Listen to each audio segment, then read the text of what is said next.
রোজ, তুমি কি আগামীকাল পরীক্ষার জন্য প্রস্তুত? রোজ, তুমি প্রস্তুত তো কালকের পরীক্ষার জন্য?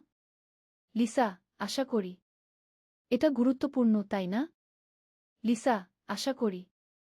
এটা তো অনেক গুরুত্বপূর্ণ, তাই না? রোজ, একদম। তুমি এটা নিয়ে কেমন অনুভব করছ? রোজ, খুবই গুরুত্বপূর্ণ। এটা নিয়ে তোমার কেমন লাগছে? লিসা, নার্ভাস লাগছে। আমি কি তোমাকে ফোন করতে পারি যদি সাহায্যের দরকার হয়? লিসা, খুব নার্ভাস লাগছে।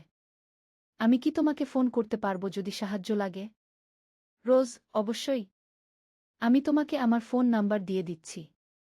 রোজ, নিশ্চয়ই। দাঁড়াও, আমি আমার ফোন নম্বর দিচ্ছি। লিসা, দারুণ। আমি এখনই সেটা সংরক্ষণ করছি। লিসা, দারুণ। আমি এখনই সেভ করে নিচ্ছি। রোজ, নাও, এই নাও। রোজ, এই নাও। লিসা, ধন্যবাদ। যদি খুব ভয় পাই তাহলে ফোন করব। লিসা, ধন্যবাদ। যদি খুব টেনশন হয় তাহলে তোমাকে ফোন করব। রোজ, তুমি খুব ভালো করবে। বেশি টেনশন নিও না। রোজ, তুমি ভালোই করবে। শুধু বেশি চাপ নিও না। লিসা, ধন্যবাদ, রোজ। আমি এটা মনে রাখব। লিসা, ধন্যবাদ, রোজ। আমি এটা মনে রাখব। রোজ, তুমি কি আগামীকাল পরীক্ষার জন্য প্রস্তুত? রোজ, তুমি প্রস্তুত তো